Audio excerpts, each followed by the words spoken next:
Hi, if you can see me, I'm Samsun Lobe, and welcome to this episode of Collecting the Future. So this is a huge series. So this is Joytoy's Warhammer 40k collection. So Joytoy released this back in 2021 when they got the license from Games Workshop.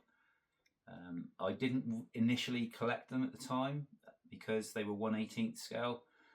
I felt that I was too small at the time, didn't really get into them until a friend of mine showed me one of his figures, and then I was absolutely hooked. I thought they were amazing, so I started collecting.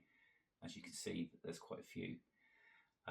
So Joytoy Warhammer is probably it's undoubtedly the best Warhammer series that's ever made. I would probably go on and say it's probably the best action figure series ever made. And if I had to collect anything at all, it would be this. Not only because I like Warhammer, but I think that the figures themselves are fantastic, and I'll come on a bit to that in a minute. So I think it's best to cover the negatives with this series first. So the first thing I would say is they're all boxed. There's no blisters, there's no windows, but the artwork is really cool. And although that the smaller figures come in a fairly flimsy box, as soon as you get to the sort of the decent figures, the Primarchs, they're packaged very well. So I can live with that. That's not the end of the world.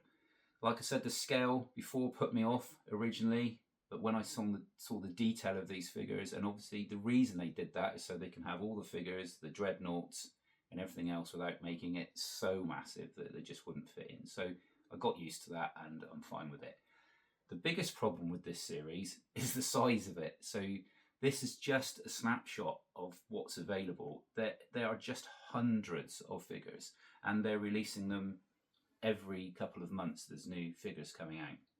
So getting a handle on where to even start with this collection is where I would go. So initially, I just collected randomly. I just saw figures that I liked, and I thought, yep, that looks really cool.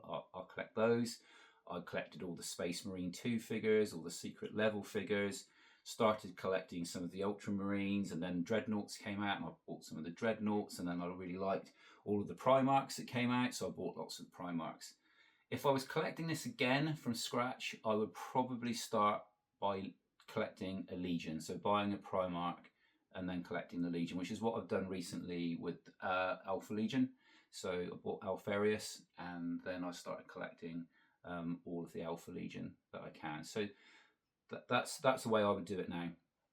If you are new to the 40k universe, then I probably ought to explain a little bit, because it will help you with the collection. If you know all about 40k, you can skip this bit. So 40k in a nutshell. So the Emperor of Mankind, he engineered 20 sons that were all called Primarchs. They were each to have their own legion. Chaos forces got involved and scattered all of the Primarchs right all the way across the galaxy. The Emperor continued, and he made his Astarte warriors, so Space Marines, and they went on the Great Crusade, reuniting the Primarchs with their legions. Then we have Horus Lupercal.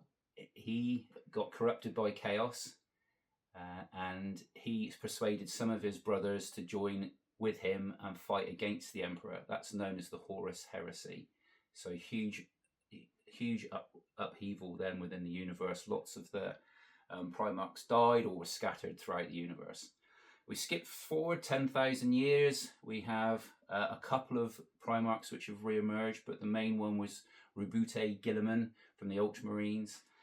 He has engineered a new kind of Space Marine called the Primaris Space Marines, and he's currently on the Indomitus Crusade. So that's in a nutshell, where we are with Warhammer.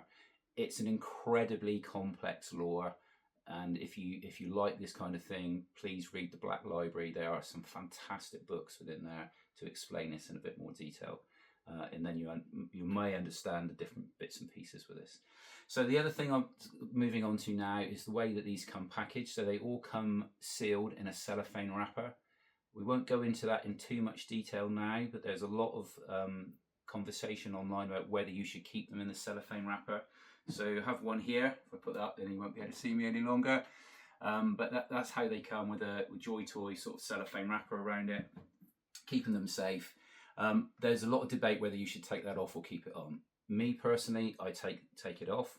I don't think it hurts the figure. That a lot of these are all still completely sealed, and when I store them in airtight cases anyway, so they're not really getting any air into them. So that's my preference. Buying these figures is, again, not the easiest thing. It's not like you can go into a store and just buy them on the shelf. Nowhere seems to stock any of these things. You can't go in and browse them and have a look for them. So you have to order them, and you can get them from Temu and AliExpress, and I've ordered a couple through there, and it hasn't been too bad a service. Probably the cheapest way of doing it. You can order direct from Japan, but then you'd have to pay taxes and shipping. The best way to do it is there are quite a few companies within the UK that put these up for pre-order, and that's usually how most people are getting the new figures, is on pre-order. So they put up so many for pre-order. Once they're sold, that's it, they're gone. They sell out quite quickly, especially some of the more popular figures, and then everything else is on eBay. The majority of these, I'd say 50-50. Some of these are pre-orders, and then the rest I've bought through eBay. And then the price of these, the smaller figures starting between £25 and £30, moving up to sort of £45-70 for the more special version. The Primarks are around the 100 mark, unless you've got the massive figure here of Angron. So he was 240, something like that. The Dreadnoughts, again, they're up around the 150 mark. And there is a huge Knight as well. I think there's 2 Knights now. They're around the 500 mark, but they are massive. And obviously you can see you can't even fit this collection in, let alone having any more in this collection. So these figures are a long way ahead of everything else. I think that's down to the detail on them, the painting, the articulation, everything about them is amazing.